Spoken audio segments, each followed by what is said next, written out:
Hello, welcome to YCFT, you yellow bellies. I'm trying that on. Yellow bellies, do you think it works? Trying to emphasise. I've been wanting to think of a name for people who watch this, so I'm going to go with yellow bellies. Yeah, we're going with yellow bellies. Yeah, this week, we are not talking about Zombie Island 2, which we said in our last Scooby Doo video would be the next one. No, I'm just putting that off forever. I got overturned. Yes. And we got recommended Scooby Doo Camp Scare from 2010. Yes. Yes, we did. So this is our first, well, at least my first adventure out into the animated films past the core four of Zombie Island, Witch's Ghost, Cyber Chase, and Alien Invaders. That's out of order, but out of those four, I've not watched any of the animated films. I've seen one or two. I've seen the Loch Ness Monster one. Yeah. But this is both our first time watching Camp Scare. Yeah, we were recommended this one, and interestingly, following on from our live action video, Matthew Lillard voices Shaggy in this. He does voice Shaggy, yeah. I was just, right before this video, I realised that this came out in 2010, and that seemed to be the first time he voiced the character. Yeah. 2 animated films came out, Abracadabra Doo, and this one, and the TV series Mystery Incorporated started where he voiced the characters. It was a big year. It was a big year for Matthew to become Lillard. Shaggy. Frank Welker continues playing Yes. Fred. He will forever be animated Fred. Oh, yeah. What's the rest of the cast? So we've got Grey Delisle. I never know how you pronounce her surname, but it's Grey Delisle. She comes back to voice Daphne again, and she's voiced Daphne a few times now. And then we also have Mindy Cohn, who voices Velma. Yeah. Yeah. We also have the returning talent of Mark Hamill. A friend of Scooby Doo. Yeah.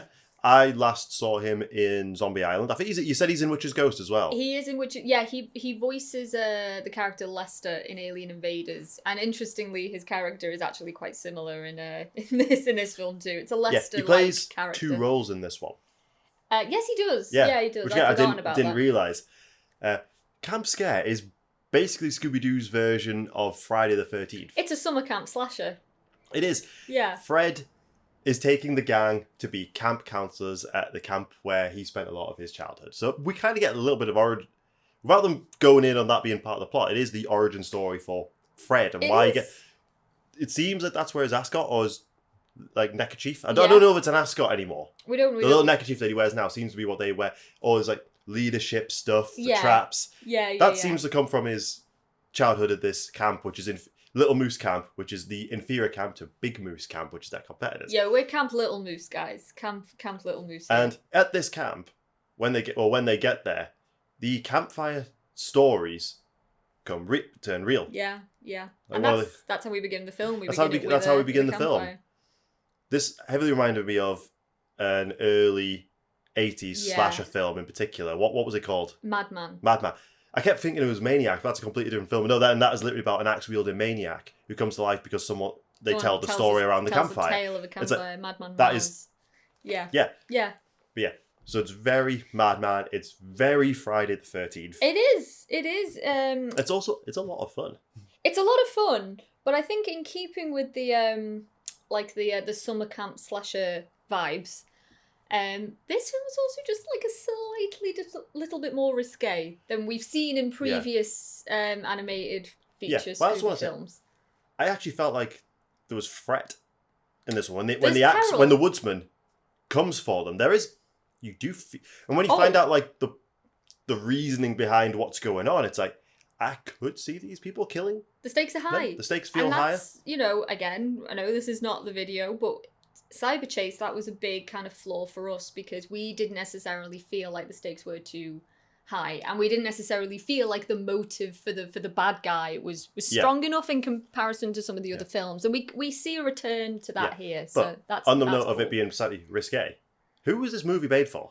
Who was this movie made for? It's clearly a kids' film, but when as counselors they take kids to the lake, we have shots that of Velma and Daphne in the. Daphne in a bikini and Velma in a one piece. Well, Velma's in a swimming costume, which I did really like because, Daphne's obviously exposing a bit more skin in the bikini, but Velma's still a little bit more conservative with her swimming costume. Both shots, it starts at the feet and pans up. Oh yeah, it's a summer party massacre moment. Yeah, and it's who? that's clearly for the older audience, but who's this movie actually made for then? That doesn't feel like it fits in a kid's film. It doesn't need to be there. Like, you know, let's just say straight out that the is bat, for the like pervy people online. Absolutely, yeah. Those are for like the fan fiction kind of people. Because initially the camp is going to be cancelled because of because the boathouse gets burned down by the woodsman. The woodsman is this urban legend. He's like the most popular tale to tell around the campfire. The myth of this man that was, what was he? Was he burnt or something? Was he trapped? I can't quite remember. Trapped in a fire. Trapped in a fire, yeah. And so his ghost haunts the camp, and so the woodsman, for the most part, is like the main ghost that we see throughout this. But we do have several other ghosts. So Fred arrives as the council in the second round of campers, but he's like he wants to keep going.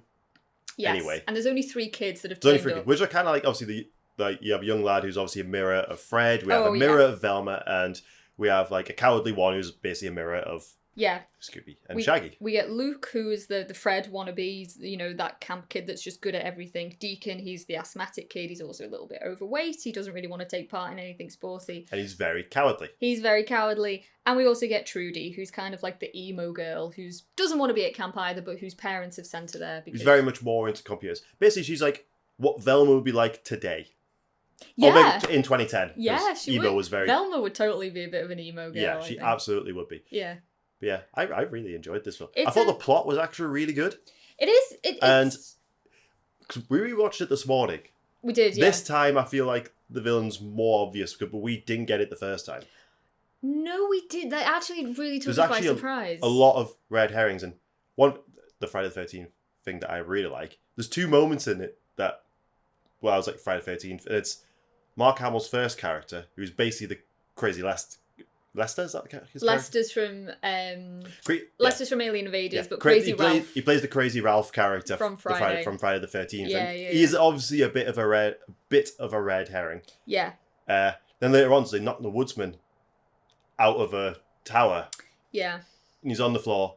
They go back down and he's gone. That's very Jason Voorhees, Michael Myers. They've both done that multiple 100%. times, but it's very synonymous with the slasher and camp, haunted camp. Yeah. Genre. Well, it's like you say, who's the audience here? Because, I mean, kids, like... aren't going to get that reference. Yeah, exactly. Kids born in, 2000 or a bit onwards watching this film when it first came out, they're not going to get the Crazy Ralph reference. They're not going to get that. There's a character called Jerry McCready. It's like, that's a little nod to the to the parents. Kurt Russell's character from The Thing. Exactly, yeah. So, yeah, there's definitely... there's nods for sure to a particular genre of horror here that is going to be lost on a few kids, but we like I said, we really appreciate. Because there's more than one monster. We're not going to spoil who the killers are. I think you should check. You should an executive decision not to spoil this one. We think you should. The plot's worth it. Seek this one out and give it a watch. Yeah. But there are 3 different monsters in this one. Yeah. Yes. So we have the woodsman, we have the fishman, and the banshee. And we have a banshee. The woodsman is the one that we see the most. He's like the more. I think the fishman is meant to be a bit more of a reference to Baby Creature from the Black Lagoon. Yeah, I think you're right. The banshee, honestly, I think they're just referencing themselves of Witch's Ghost. Probably. But the woodsman is the main. Yeah. The main villain of this. Yeah, I also think. Well, actually, we'll talk about that because there are a few callbacks to previous Scooby Doo films here. Yeah. The most common is Zombie Island. There's a lot of callbacks. Wonder why? The most popular one. Like Shaggy when he's making chili with really hot chilies. Could obviously be a reference to Zombie Island with the chilies on the island or the peppers. Yeah. But it could also be a reference to Matthew Lillard and the live action Scooby Doo. Yeah.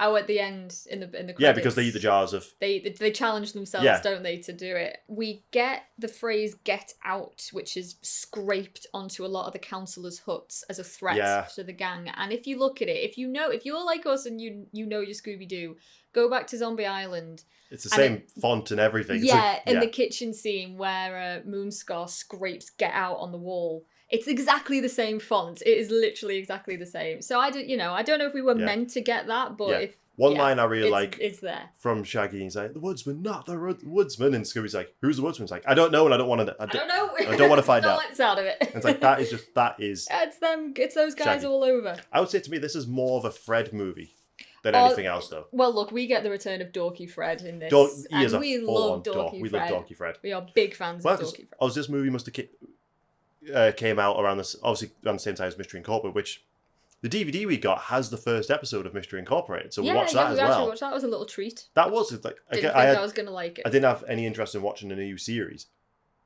but Fred is very dorky in that, and they're back to being like like not kids but teenagers again. Yeah, I really like dorky Fred. I don't know why. He's just my favourite incarnation. I just love how Frank Welker is still Fred. Yeah, he's still going after all these years. Yeah. Oh, I've made a note here and I'd forgotten about this, but just going back to references. There is a scene in the film, and again, like no real spoilers here, but where the gang and a few other characters are being chased all over the camp by the woodsman. And they end up back at the camp, and the kids are asleep. And they come out like, what's happened? You know, what's been going on? They've slept all the way through this like entire ordeal. And I wonder, this could just be like my weird mind going places. But have you ever heard of the Keddy Cabin murders? No. Right, I'm not going to go too far into it, but it was a murder. Is that another pitch one? It's a murder that happened, I think, in the 70s or 80s, I'm not too sure. And unfortunately, a group of people were murdered inside this remote cabin. And their children slept right through it, literally in the next room. And they woke up the next day not realising what had happened. So I don't know if Scooby Doo would deliberately put in like a Keddy Cabin reference. No. I don't think they did. Maybe it's just reference the fact that kids, teenagers especially, like to sleep a lot. Yeah, maybe. Maybe. I just wanted to call that out. Anyway. Is there also, because the woodsman destroys a bridge that they're on at one point, is that maybe a Temple of Doom? Oh, Potentially? yeah. That was, that also could be single-handedly the bravest Scooby and Shaggy moment we've ever seen. Yeah. Ever. And will ever see again. Can we talk about the bridge scene? Yeah, because it's Scooby, like, basically, and Shaggy, they both just jump off the edge to save them. Yeah, there's a character in the film called Jessica, who is a counsellor from Big Moose, and she's, you know, basically another red herring. Super hot counsellor, and Fred points that out. A couple of times. That gets Daphne's heckles rised. But anyway, Jessica... That old chestnut. That old lifelong timeless chestnut. And Jessica's on this rope bridge, and then the woodsman is hacking at the ropes, so we know what's going to happen. And Scooby and Shaggy, without even thinking about it, they dive right over the edge to save this girl, who, by the way, they have no relationship with whatsoever. They've probably spoken to her once in the film. Without even thinking, they just dive over and they save her. That's brave. It is. I don't know if I do that. Yeah, you're right. That is the bravest we've seen. It was Scooby and Shaggy. We both noticed that at the same time. We were like, whoa. That's like we see Scooby driving the Mystery Machine. Oh, we do. In school, when you learn, we didn't know he could drive. I can't. I can't. Does a pretty good job. Yeah, and we get some really cool underwater sequences here as well. That's more like with the fish man, and we also.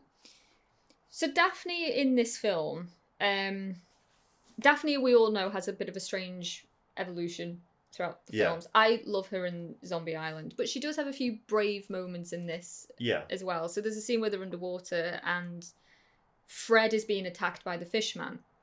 And of course, they're underwater, they're scuba diving, they've got oxygen. Daphne uses her own oxygen mask to propel it against the fishman to like wave him off. So then she and Fred have to like share oxygen together. And I just thought that was like, I don't love Daphne here, but that was a cool moment. Yeah, we still have a lot of those old, like when she gets to and say, oh, well, these shoes are ruined. Yeah. So I kind of like from the Velma side, like there's a park ranger who completely dismisses Velma's opinion, like, oh, you just continue being pretty, which is a meaningless horrible thing to say. Fuck. And Velma's not very happy about furious, and Daphne's like, he thinks you're pretty. A moment I think is quite funny between them two, but it's also like it's very old Daphne, that. Very old Daphne. Oh my god, a boy thinks you're pretty. I like the playback, it calls back later on where Daphne assumes a guy is talking to her, and Velma goes, I think he's talking to me. Yeah, and he was. I like that. It's like that evolution of them kind of realising that people are attracted to Velma. Nerdy girls like you turn me on to. No, it's nerdy chicks, isn't it? Nerdy chicks like you turn me on to. All you care about are swimsuit models. No! Look, I'm a man of substance. Dorky chicks like you turn me on too. It's true. It's I feel like in the last 20 years, I feel like they've not quite known what to do with Daphne. No. Mystery Incorporated, from what we saw of it, I feel like that's a better approach to it. I agree with that. But I just don't see why they didn't stick with Zombie Island Daphne. Yeah. You know, I mean, you still get a laugh out of her. She's not totally serious, but you know, she's. I feel in Zombie Island they're meant to be a bit older than where they're at now. Yes. Yeah. That's interesting, actually. Yeah. Like, what chronologically, like, which order should I think it's we, all, you know... I think anything after Cyber Chase is essentially new. But yeah. Yeah, that's an interesting Be point. have them be a bit younger, because to me in Zombie Island, like, she's become a career woman. Yeah. All you have to look at the original series is that's their teenage years, their early 20s. Yeah. Then in their like late 20s, they've become like, you know, they've got jobs, like proper careers. Yeah. Yeah. This, to me, it's like they're still quite young. They're still pretty young, I think. Yeah. I mean, old enough to be counsellors, but I don't really know how I mean, old if this is they meant need to come out in the Mystery Incorporated era, they are meant to be young in that. They are Young. meant to be like Yeah, they late are teens. literally teenagers, because they all Yeah. live with their parents. Yeah. Yeah, yeah. Who are all, like, mega wealthy. Yeah. In their own right.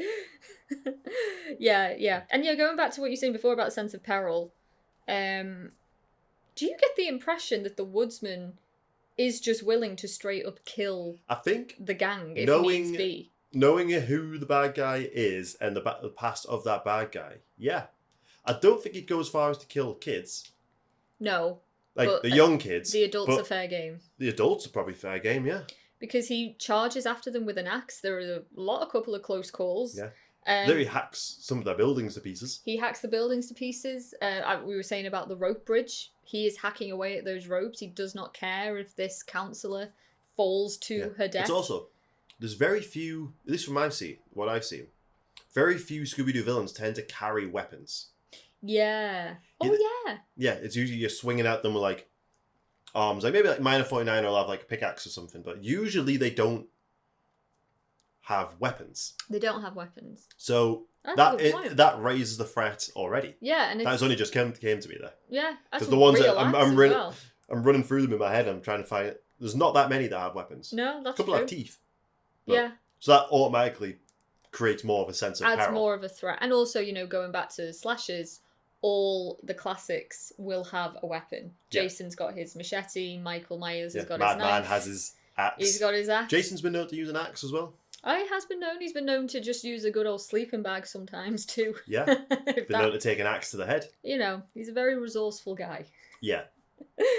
Yeah, and obviously we're not going to get into the ending, but there is another particular scene where you think, oh my god, like everybody here is in peril. The kids Yeah. included in Kids that, included are in peril. in the big kind of it's both finale. like what the plot is both small scale and like local, but also quite big. Yeah, Like kind of bigger than most. There's a post-credit scene as well, which we're not going to spoil. there is a post-credit scene, and I love that because that kind of has implications, I think, for the animated films at large. Yeah. You know, do you know what I mean by Yeah, that? yeah. You know what I mean? Yeah, yeah. I really like that, and we didn't realize it at the time until we went on Wikipedia. And we No, were like, I had "We to missed put the it." DVD back in. We missed it. Also, if you want a Scooby-Doo fix, because I know not all of them are online, HMV actually has a really good Scooby-Doo DVD collection. Yeah. That's where we found this. I was looking for Zombie Island too, but Yeah. I found that one. Yeah, we were promise we were actually looking for Zombie Island too, but we found this little beauty. Yeah, HMV. Is HMV in America or is it just a UK? I think it's just a UK thing. UK, so yeah, but yeah, there's actually a pretty good Scooby Doo collection. Because I really want to find Scooby-Doo meets Courage the Cowardly Dog, which is like I think is the Yeah. most recent animated movie outside of Scoob. Well, I would love to get Loch Ness Monster. Yeah, we're working our way through them. We are, guys. One thing I did notice, especially at the beginning, there's some interesting camera movement in the Yeah. film, which I think is more reminiscent of just feature films at large, like a live it's like- action film. Looking at those early ones, the early animated films we've watched, they were kind of limited what they could do for the budget, and now essentially it's easier in modern day. Yeah. Even like in 2010, it was easier than it was in Yeah, 97, and today 97. it's even easier.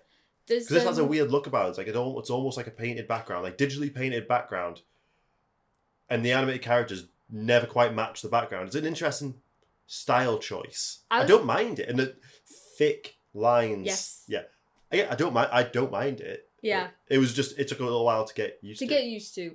I did make a note, but I don't know if this is right. There's nice use of matte painting style. Yeah. But they actually They use are matte they are matte paintings. Yeah. because obviously they use that in the original Yeah, they show, were don't hand they were hand painted matte paintings. These most likely going to be digital paintings. But there's an Instagram page. I think we both follow it. It's called Scooby_scapes, and It's just backgrounds from Scooby Doo. It's and just- it's just It's Love so it. It's nice. great. It's so nice. This person or group, whoever it is, they just upload very frequently. Actually, it's not one of those accounts where you're waiting like 2 weeks for an update. But they just they have screenshots of matte paintings from old Scooby Doo shows. I follow another one, films. which is just Scooby Doo villains. I follow that one too. They did a good one of Ghoul School Yeah. recently. No, not Ghoul School. Reluctant Werewolf. So yeah, I recommend that. Maybe we could link to it or something. Yeah. But yeah, visually this film is quite interesting, and yeah, it was a nice return to peril. Peril. I guess it's like We like seeing these characters in peril. Yeah, but there's a really decent story there, and if you do like slasher films, then there's a lot of little references to others that or if you're just a bit of like. a perv, then you might like that as well. You might like that as well. Yeah, you could. It doesn't last long, the Velma Daphne swimsuit shot, but you could pause it. Yeah, I'd appreciate Velma's is kind of like she's hidden behind a giant beach ball, and then first. she moves it out the way, and she's it did make me laugh, the scene as a whole, but just the fact that they try and maintain a bit of Velma's conservatism by keeping her in the one suit. Yeah, she's not exposing too much. It's weird. Guys. It is a bit weird. Have you got any more notes on this one? I don't think so. I think that was all the bulk of it. Yeah. I enjoyed it, and we've seen it twice now. At least for my first venture into films outside of those core four, I really enjoyed it, and I've watched it twice now, and I think it's one I'll watch again, even just as a fun background film with some laughs. I laughed at all the stupid jokes. You were chuckling before as you were setting up. Yeah, it was the dumbest joke. Scooby was better go scuba diving when scoobydoo. I was like, Where would you rank this with the other four? See, I don't want to do that. When we've watched more of these ones, this era will rank them. I don't want to compare it to those four. You don't think it belongs in a ranking there? No, because it's so different, and it's literally like 10 years apart. Yeah. So that but I put it above Cyber Chase. Oh, in a heartbeat. Yeah. Done. If I had to, but I think Done. we'll watch a few more of these, and then we can have a bit more of we can call it like the Matthew Lillard era. Oh, okay. Because in theory, all the Scooby Doo films we watch from 2010 onwards will, apart from Scoob, will be Matthew Lillard as Shaggy. Yeah, they should. They should be. Yeah. Okay. Well, all right. I look forward to that then. Because those ones, they're a time of their own. The four. Those four. The canonical four. So yeah, that's 2 Matthew Lillard ones in a row. Yeah. And, at some point we'll do Zombie Island 2, but... Some point, yeah. Maybe next year. Also, I want to thank everyone for positive feedback from the live-action Scooby-Doo video. That was very fun. It's always good to find an excuse to rewatch that film. That was really nice. I think we need a mystery machine still. Oh, yeah, I know. We're just making do with the camper for now. Yeah. Mystery machines are quite hard to get a hold of, though. These good-looking ones. There are a lot of pop vinyl ones we could look into. Yeah. But I would recommend this film, and in the comments, throw some Scooby-Doo in there, what you think we should do next. Yeah, I mean, I'm going to fight for a Loch Ness Monster. I do want to watch that. I'm also going to fight for Zombie Island 2, even though I know it's dreadful. I just want to get it out the way. Get it out the way. And obviously we're going to do Monsters Unleashed. And some of the older ones, like Reluctant Werewolf. I think we've pretty much guaranteed we're going to do Reluctant Werewolf and Ghoul School. All of them. I would love to do Boo Brothers. I mean, Boo Brothers gets into a weird territory because we kind of have to accept that Shaggy's family were plantation owners. Yes, we do. In and Deep that's South. why in, Mystery Inc., with Mystery Incorporated, the new one, his parents are very, very well off. Yeah. We know where Shaggy's wealth has come from. The Rogers wealth has come from. So it's a bit of a weird one when you start looking into it. It's a bit weird, but it's he does his time. He gets turned into a werewolf in the later ones. He does. So yeah, thanks for stopping by, guys. Also, let me know if you like the term yellow bellies as a fan base. Yeah. No. I have a T-shirt with the yellow bellies. Yeah. Yellow Belly Film Club. The next bit of merch. Right. So yeah, thanks for stopping by, and we'll see you next week.